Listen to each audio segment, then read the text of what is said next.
In this case, I also believe that the main signal was that the US still in play, and Europeans and other partners, they don't have to be alone with this assistance. But the most negative it's for Russians, because Russians now they see that the US is still in game, it's still in play. Ukraine must be given enough opportunity so that it can, if not win, then create a strong position at future negotiations.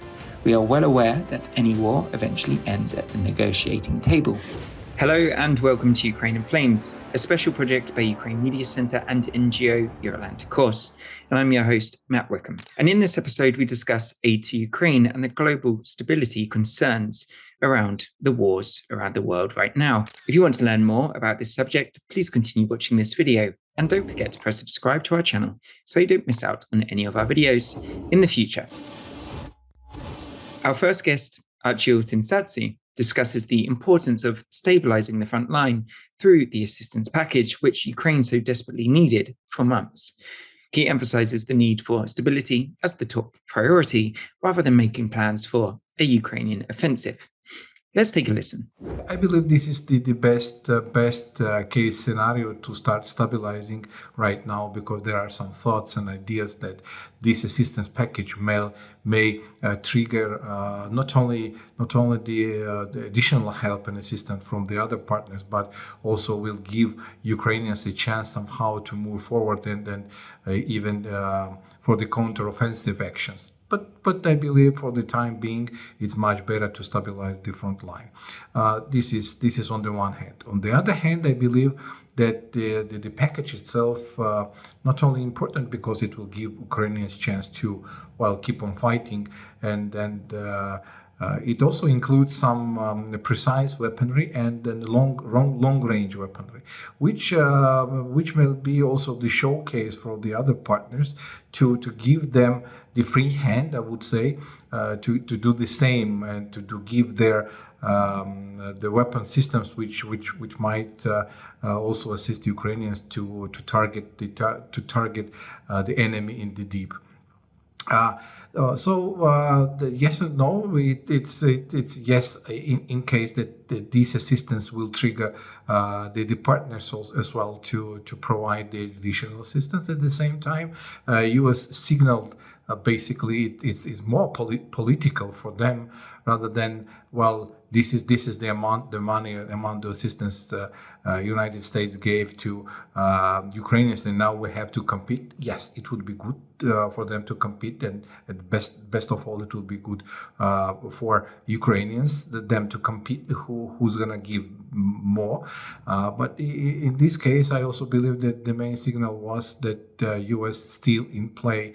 And Europeans and other partners, they don't have to be alone with this assistance. I believe it will give the positive results not only with the additional assistance, but it will give the positive results in increasing somehow the production of the shells, production of rocket systems and everything else, which was kind of in the sleeping position now. The United States will start rebuilding their weapon systems because they will have to transfer some of the inventory to Ukrainians, and then they have to refurbish and then find the supplemental weaponry for themselves. So it will trigger the additional production as well. So we could discuss a lot of positive things out of this assistance package, but the most negative it's for Russians, because Russians now they see that the US is still in game, it's still in play. Now, it's really hard to say now whether these kind of packages will be in future, but I believe that the whole package will be enough for the next year for Ukrainians to continue and then keep on fighting. For Russian Federation, it is again it's obvious that the European allies and the Western allies, together with the United States, will not abandon Ukraine when they are not abandoning Ukraine for the time being.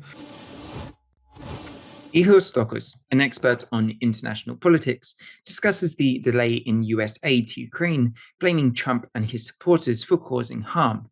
He highlights the importance of the aid and mentions what seems like the setting of the scene of a long-awaited F-16 delivery. Let's listen in full. For about 5 months, the United States has been debating the allocation of aid to Ukraine. While our Western partners were solving this difficult issue, many Ukrainians fell into despair and apathy, especially those in the rear of the military, and it was costly to our country at the front. No one knows, but if the aid had been on time, we might have not lost Avdiivka, and the Ukrainian army wouldn't have suffered such huge losses. By blocking the aid, Trump and his supporters have done the most harm to Ukraine of all, except of course Putin personally. They gave him such a gift that he could not have even hoped for. Yet Ukraine has withstood. Despite losing some Ukrainian positions, we have held the front. It didn't collapse.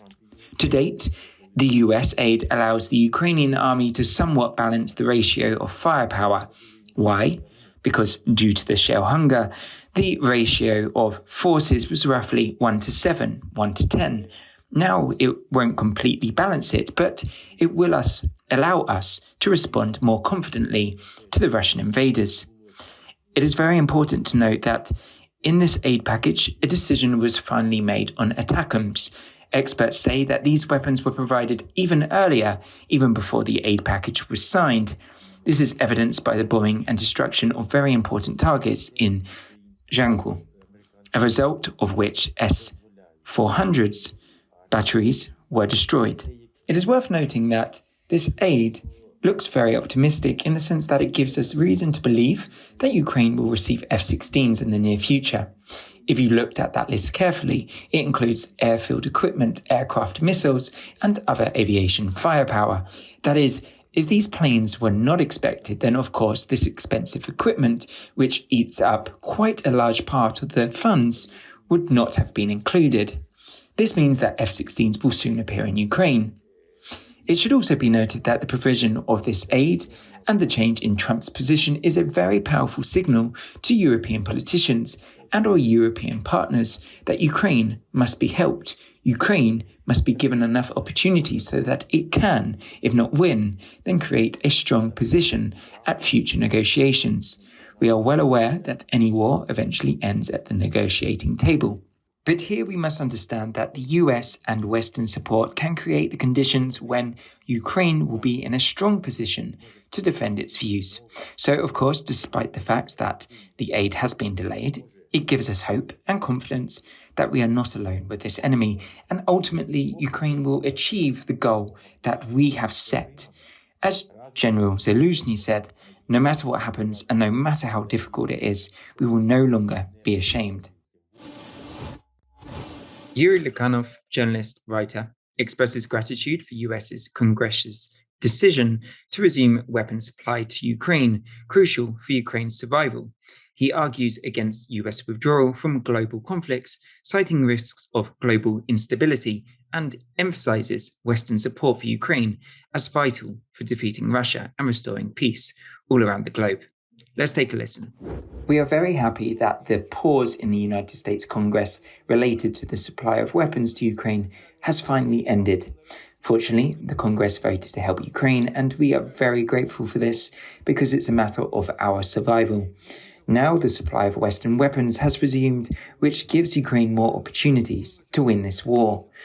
But I would also like to draw your attention to the following.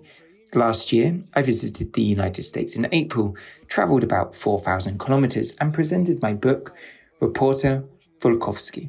It is a war prose, and I was faced with the idea that the United States should withdraw from all conflicts and, so to speak, limit itself, focus on its own country.